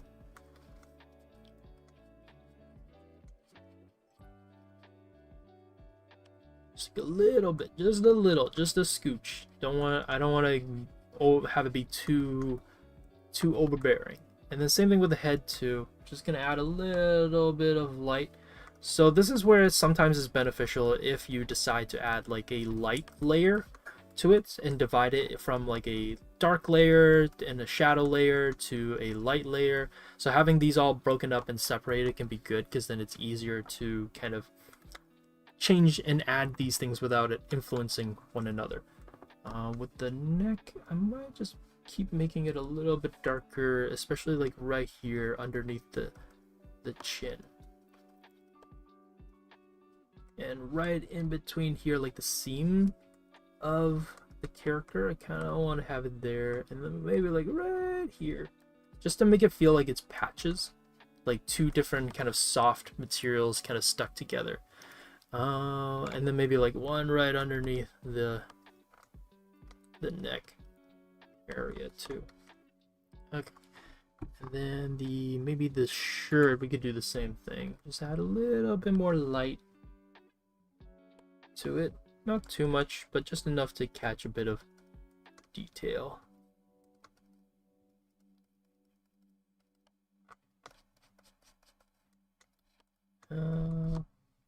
Yeah, it's pretty good.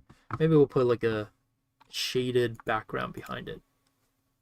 So this is a shadow. And then we'll put like a background color. I don't know, what's a fun background color? Orange? Maybe like an orange, light orange color might be nice. Oops.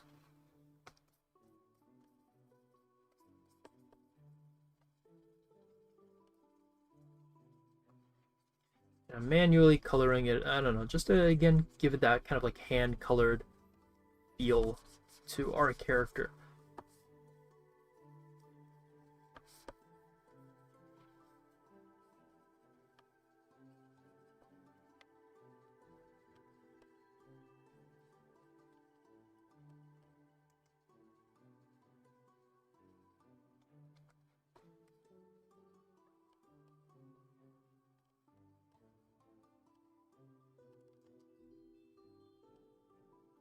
Yeah, there we go. Okay, so this is our, I think this is like most of it, honestly, for rendering it. I think now what I want to do is, so Kelzoon, you're saying like we should maybe like change to more red purple kind of a color, less orangey, because then it won't stand, it will stand out less. So I think we'll try that. So I'm gonna duplicate it, duplicate the molten texture or molten layer. I'll call it molten purple, and yeah, I'm gonna move it maybe more towards the red, and then we'll just lighten it up a little bit. Color the whole thing in. Oh, I like this a lot more already. Just because it's there in it, but it's not like fighting or competing too much. Yeah, I think this is like a much better color already. You can add a bit of like some light back to the top parts. Oh yes. Yeah, I think this is working much better too.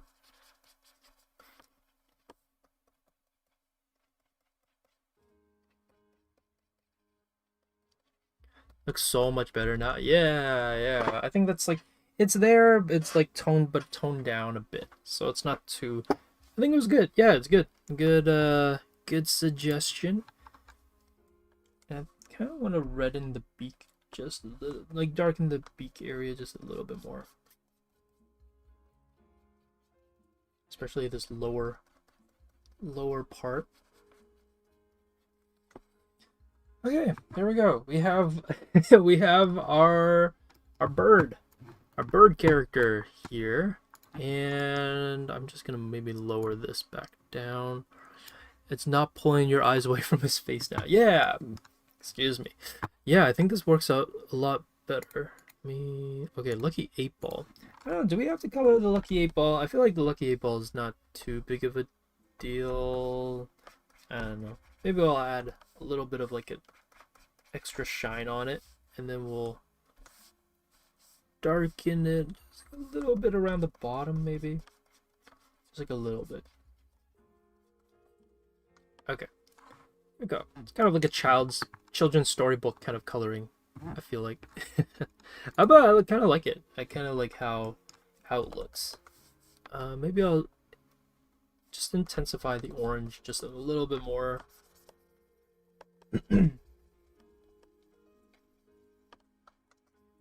Actually, should I? Actually, no. I do like the lighter orange. Kind of also helps to not distract too much from it. Okay. Just maybe want it to be a bit more saturated. Oops. It's not fighting for our attention. Yeah.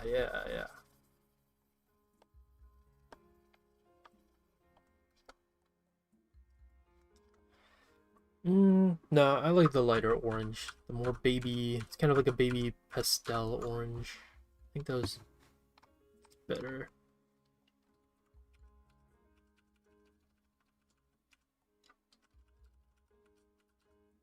Alright. Cool. I guess that's kind of it for the coloring portion. And I think highly dapper dude, yeah. The polka the neck, the bow tie definitely helps with that.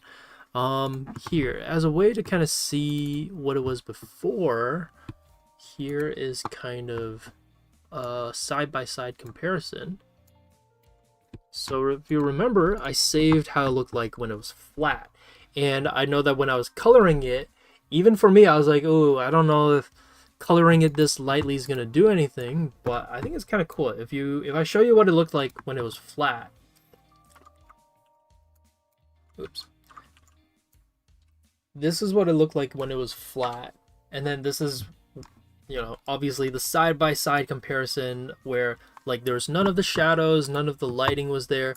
But I think this is like a really good example where sometimes it's not about how intense or how bright you make something, it's kind of also just like sometimes the subtlety is what's needed. So I think this turned out really, really cool. It turned out really, really well. Okay, give me a sec. I will be right back. I just have to go open the door for someone. So yeah, just give me a few seconds. I'll be back, right back.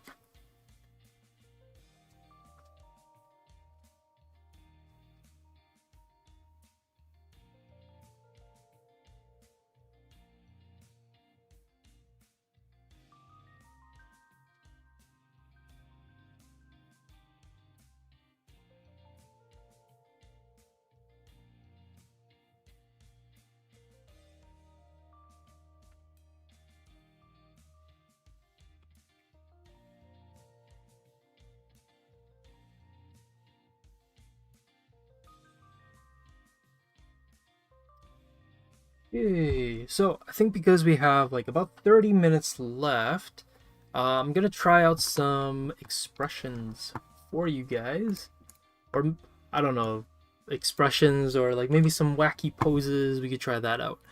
Who likes his who likes his bow tie? Wait, do you like his bow tie? Do you want to change it? Do you want to make some new suggestions, or are you saying like, ah, that's a good bow tie? Oh, you want to change it? Okay, hit me up with some suggestions. We can change up the bow tie. Oh, you know you like it. Oh, okay.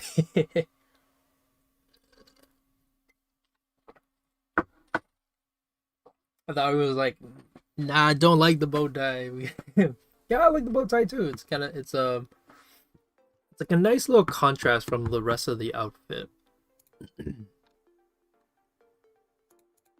Okay, I don't think we need that. The lines.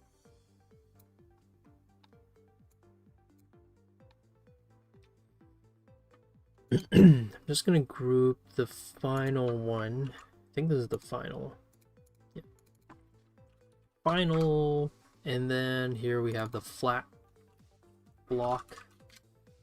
And then this one. Okay, we're gonna draw some like poses on this one over here. So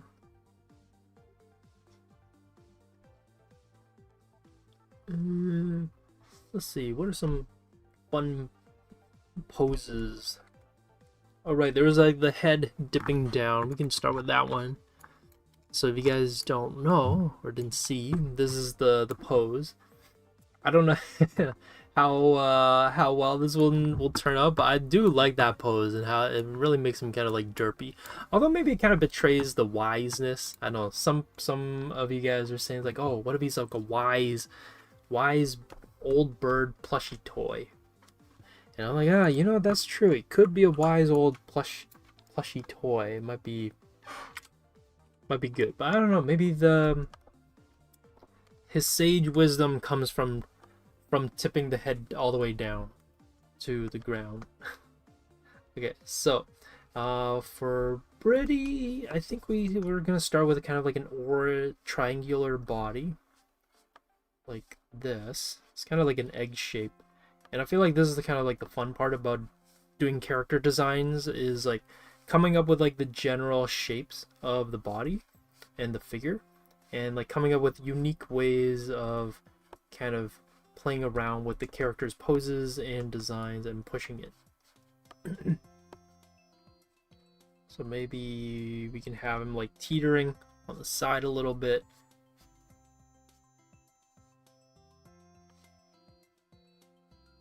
And I like that the arms are just kind of there on the side. Like he doesn't like reposition them or move them or anything. So it's all just like flat and kind of like squished to the ground. Although I feel like I kind of shortened the neck, so I don't know if I can have the head like just smush right into onto the ground or onto the floor. So probably have to keep it more kind of just like bent there. Shake the brain cells for wisdom. Oh my gosh. His head tilt may be a way to shake his brain cells away to activate the cost of wisdom. That's funny. I like that. Yeah, maybe. Yeah, it's kind of like the lucky 8-ball. In order to activate it, you gotta like shake it around. So for him, same thing. You gotta like shake the head around. Okay. I think his head would be like here.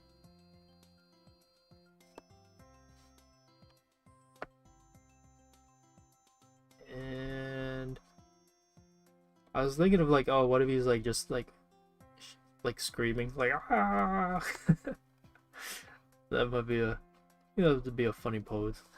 Just like ah. He's calling on the wisdom of the prehistoric dinosaurs. Gotta shout it out. And let me see how. Here's the hard part, I guess. It's just like figuring out where the structure and the shape, where everything would be.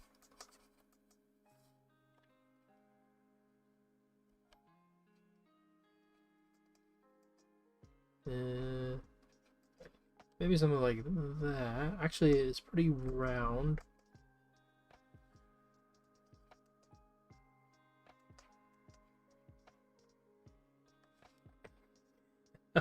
This is a very funny head design.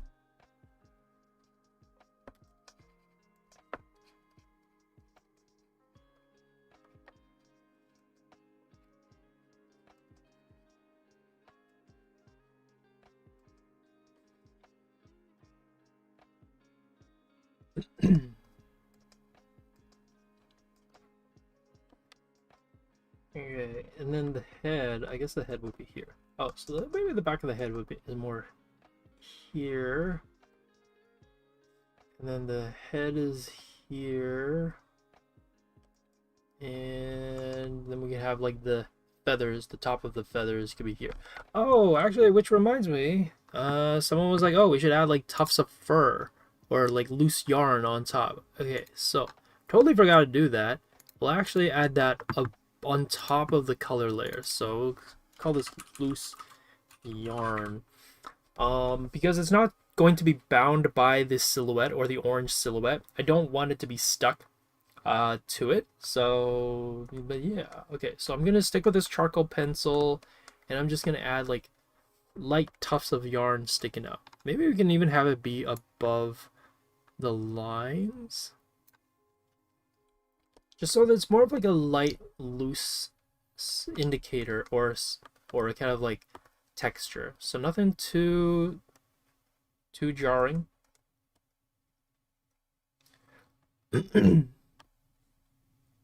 That yeah, this is we'll go back to it. We're just adding little tufts of like loose threads here and there, just to add to the kind of the gnarliness of his design.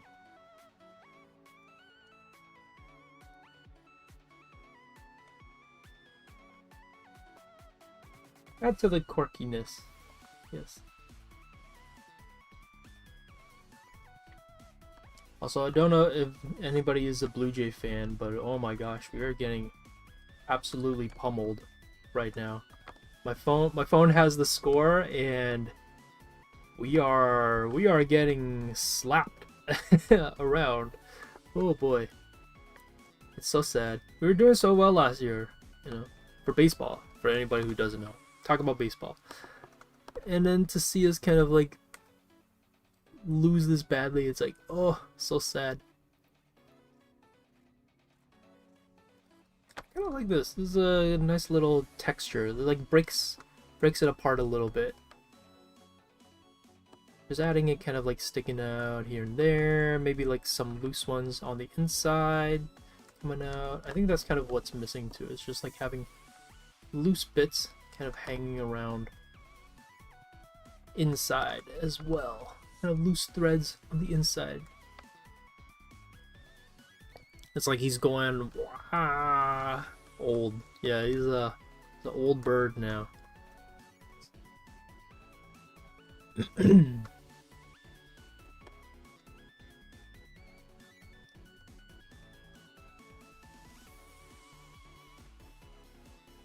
Yeah, and this one, because it's just kind of like these tiny little touches and finishes, that doesn't really require me to um, be careful about like which layer it's on. I'm just gonna do it for all of the parts and components of our character here, and whatever is kind of hanging around, that's kind of what hangs up. Maybe this might be a bit excessive, might kind of tone it back a little bit afterwards, but I kind of like this new texture to it. I know that this gives it a bit more of a yarn feather look rather than like a very tightly patched look, but I kind of like it. It's kind of a little bit exaggerated. It's a little bit kind of a little bit noisy, but I kind of like it. Cool. All right, so going back to our wild bird here and his screaming summon of his wisdom.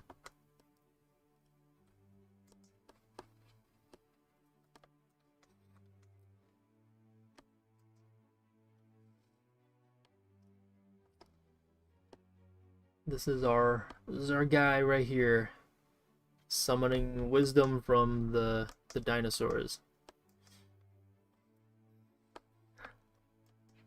Oh man.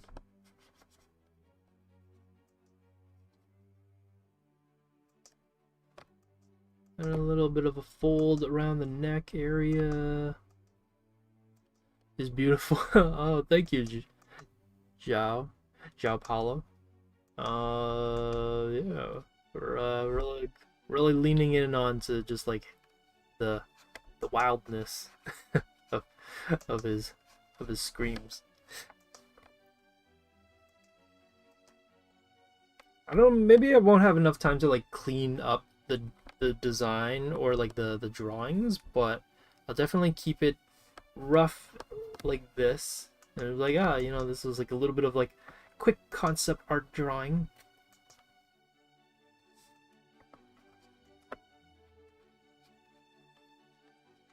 Like,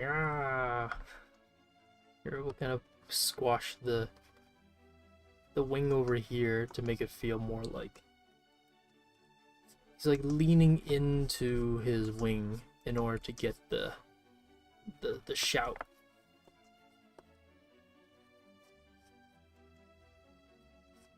And we're gonna straighten this part here. So this is actually, this is kind of animation principles right here for you guys. So in order to kind of make it feel like the body is staying somewhat consistent to the design, but still make it feel like it's full of character, one arm is stretched and the other arm is squashed. So it kind of shows the weight of this character and how they're kind of like how it's leaning and everything. So here we have like one wing that's kind of broken and kind of leaning out, and then here's the other wing. And then we can have like, I guess, the key ring or the drawstring ring. It's like right over here. And then we gotta get the bow tie. I feel like probably down the road, if I was like to keep working on this, I feel like I can feel myself making the bow tie bigger and bigger. I feel like the bow tie is just gonna get more and more attention as I draw it. Here's like the patch. So this is like a pose for Brittany right here. And then let's do like a facial expression. The slowly growing bow tie. Yeah, it's getting a little bit, amassing more mass.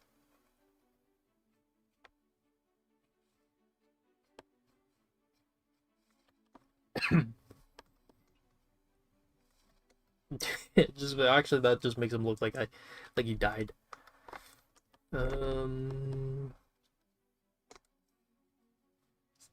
Actually, you know what? Let's just draw like a simple one where he's just lying on the ground. He's old. He needs to rest.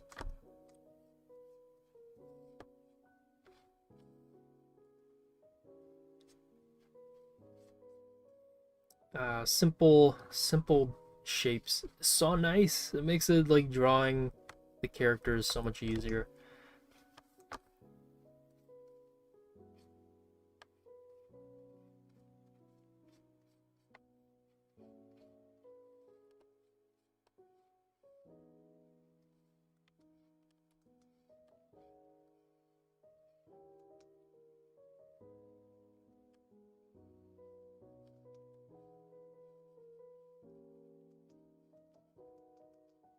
Needs his grandpa. Yeah, he needs the rest for sure. Here, this is gonna be more inspired by my dog. So for those who don't know, I have a corgi, and I feel like corgis, they're always sleeping like this.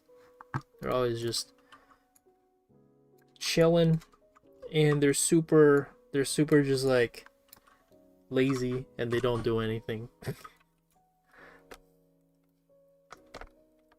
Like my guy is always, he's just lying right behind me right now. He's just sleeping.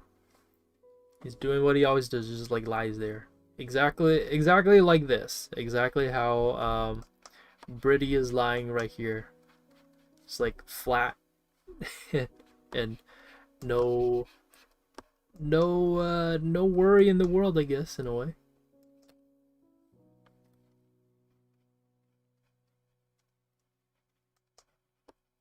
Corgis are like the bread of dogs. They are. They very much are like the bread of dogs.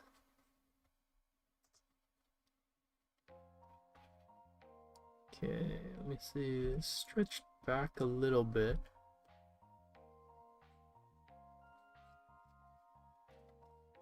I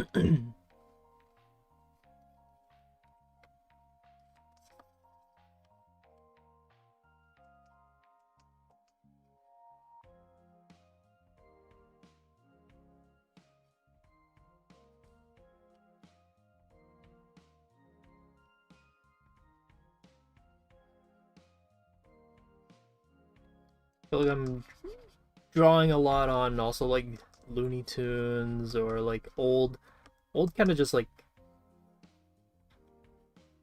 I don't know, old cartoons.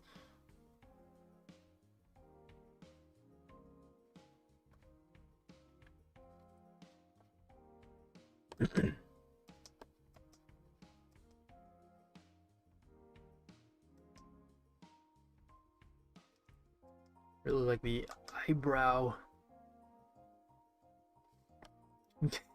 And the X's on the eyes, I feel like it just instantly makes him look like he's just dead.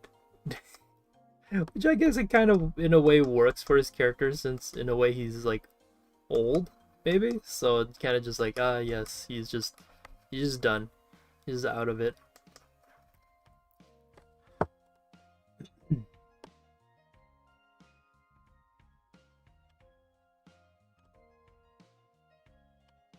Maybe I should have this like flopped over.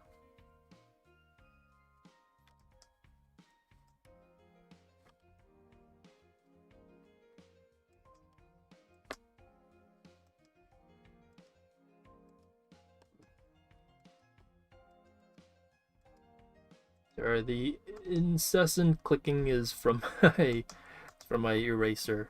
It's constantly clicking it. Turn on the eraser and carving and shaping it and whatnot. Okay, and then we gotta draw the other wing.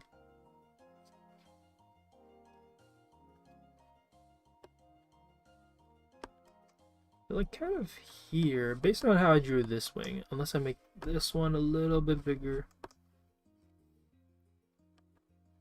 Or maybe more like here. I guess as we're coming to the end of the stream, if you guys enjoyed the stream, be sure to like and subscribe if you guys haven't already. If you guys didn't know, we stream every Saturday and Monday. So not tomorrow, it's Monday. Faye is going to be streaming, and I guess before we end, I'll take a look at what she has in store for you guys. The background painting that she had turned out like awesome. Then I can't wait to see what she is going to be working on Monday. But yeah, we stream every Saturday and Monday. Saturday ones are always 3 p.m. at Eastern Time, unless we specify otherwise.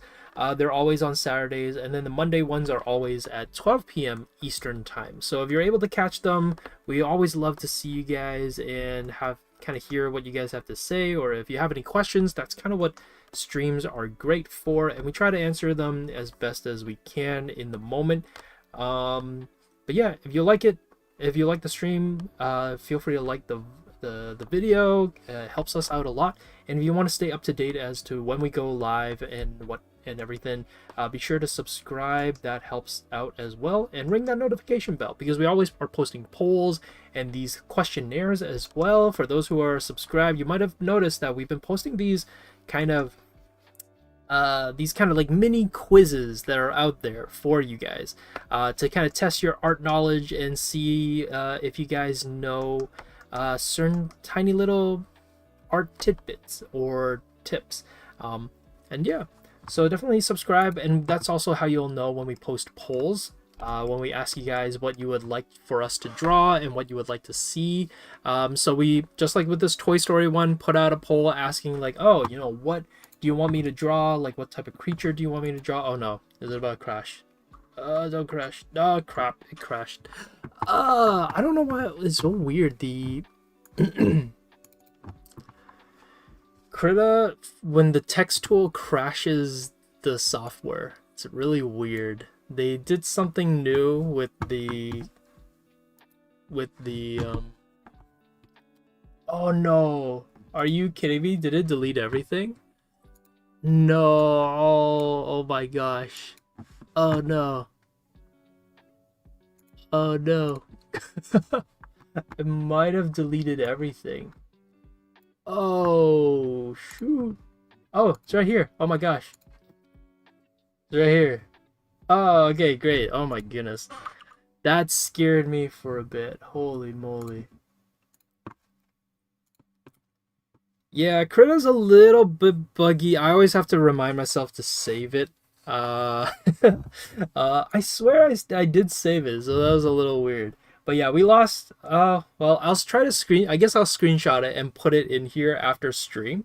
I do have to go soon, so unfortunately I won't be able to upload the image right after stream ends, but I'll be sure to upload it at the end of today so you guys can take a look at it. And I'll also maybe finish up the drawing of Britty here, since we lost his head. Since Krita crashed, his head is gone, so I'm gonna have to put that back there. But yeah, if you guys enjoyed the stream, be sure to like it and subscribe so you guys are notified of when we go live next and what we're streaming next as well. But yeah, thank you all for joining us. I really had a fun time illustrating Britty here, and I really loved all the suggestions that you guys had. I feel like you guys really made the character come to life with your suggestions, your color suggestions as well. But yeah, if this is your first time joining us, well, welcome. And unfortunately, the stream is coming to an end, but you can always catch the VOD afterwards. And if this is your first time watching us, my name is Josh, and I'm one of the instructors over at Wing Canvas, and we are an online school of illustration and storytelling. And so if you'd like personalized feedback on your artwork or portfolio guidance, that's exactly what we do in our mentorship and VIP programs. We stream twice a week to help you learn art fundamentals, but if you want accountability, personalized feedback, and career guidance, become a member, where you get to interact with us teachers even more, ask us more in-depth questions, where we can even give you direct feedback by drawing over your pieces, pointing out what are some things to improve on. That's kind of where our classes come in handy. So definitely give our website a check, take a look at the classes that we offer, and summertime is here, so we have some more kind of extra classes going on, especially the intensives. I'm teaching the character design intensive on July 20th, I believe, and then in animation it is happening on August 10th. Let me just quickly check that. July 20th, yes, July 20th all the way to the 31st, and then for animation it is August 10th all the way to the 21st. So if you want to sign up and level up your art skills, definitely check out our intensives. They're a lot of fun, and I always love seeing what you guys are creating. So yeah, have a good weekend, everybody. I will see you all later. Bye bye.